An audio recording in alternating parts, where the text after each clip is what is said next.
Hello friends, आप सभी का स्वागत है मेरे यूट्यूब चैनल स्टोरी विद पिहू में। कहानी शुरू करने से पहले अगर आप इस चैनल पर नए हैं तो इस चैनल को सब्सक्राइब जरूर कर लीजिएगा और साइड में बेल बटन प्रेस कर दीजिएगा ताकि मेरी आने वाली कहानियों का नोटिफिकेशन आपको मिलता रहे।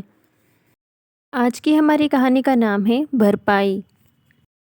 सरिता एक ऐसे संयुक्त परिवार की आदर्श बहू थी जिसमें महज 8 लोग एक साथ रहते थे। साधारण शब्दों में आप यूँ मान लें कि वह एक ऐसे अव्वल दर्जे की भारतीय गृहिणी थी जो सिर्फ और सिर्फ अपने परिवार के लिए हमेशा एक पैर पर खड़ी रहती थी, चाहे इसके लिए उसे अपनी ज़रूरतों का त्याग ही क्यों न करना पड़े। इसके एवज में उसके ससुराल के लोग भी उसे बेहद प्यार करते थे। अगर सरिता न होती तो शायद सिंह परिवार अब तक अलग थलग पड़ गया होता।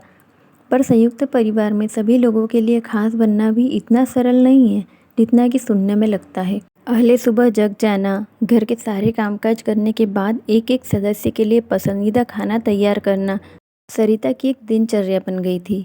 अपने काम के प्रति हमेशा सजग रहने वाली इस आदर्श बहू के अलावा घर की महिलाओं में सरिता से छोटी उसकी लापरवाह देवरानी राशि और स्वभाव से बहुत ही सख्त घर की मालकिन निर्मला मौजूद थी।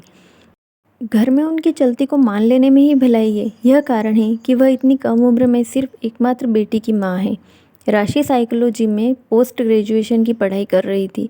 इस वजह उसे पढ़ाई के लिए देर रात तक जगना पड़ता था। वह पढ़ लिख कर अपने जीवन में एक साइकोथेरेपिस्ट के रूप में मुकाम हासिल करना चाहती थी। एक सपोर्टिव भाभी होने के नाते सरिता घर के काम में राशि जो कुछ भी कर सकती थी उसे वह सहर्ष स्वीकार कर लेती थी। एक समय की बात है, यही कोई बसंत के दौरान सुबह सुबह का वक्त था। निर्मला ने पूजा पाठ करने के बाद सरिता को आवाज़ दी और बोली, सरिता चलो हम लोग नाश्ता कर लेते हैं, यहाँ ठंड लग रही है। हम लोग हर सुबह राशि के आने की प्रतीक्षा नहीं कर सकते।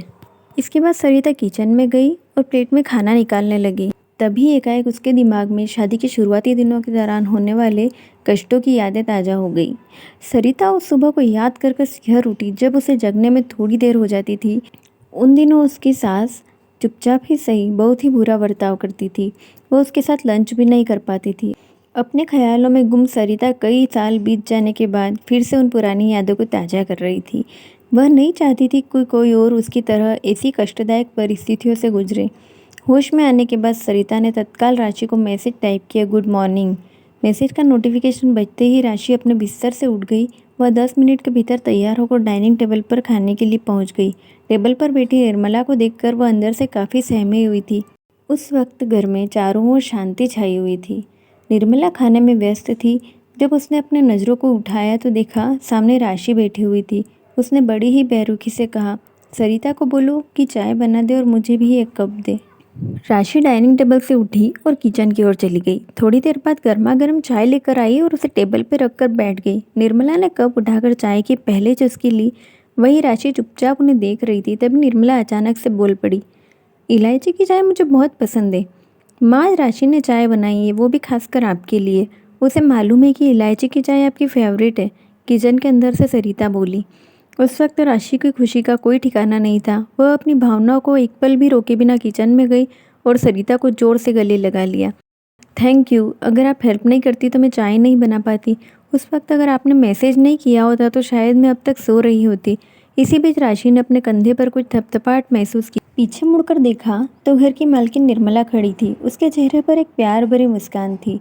राशि ने आज तक उनके चेहरे पर इस तरह का भाव नहीं दिखा था। थैंक यू राशि। बड़े ही सख्त स्वभाव की निर्मला का मन आखिरकार पिघल गया था। यह देखकर सरिता का मन खुशी से खिल उठा। उसे एहसास हुआ कि अगर आपकी भावना आपके मन मस्तिष्क को कष्ट पहुंचा सकती है तो वह कुछ हद तक उसकी भरपाई भी कर सकती है। अब वह उस भरपाई के लिए पूरी तरह तत्पर थी। अगर आपको मेरी ये कहानी पसंद आई है तो please like, subscribe and share ज़रूर कीजिएगा। Thank you.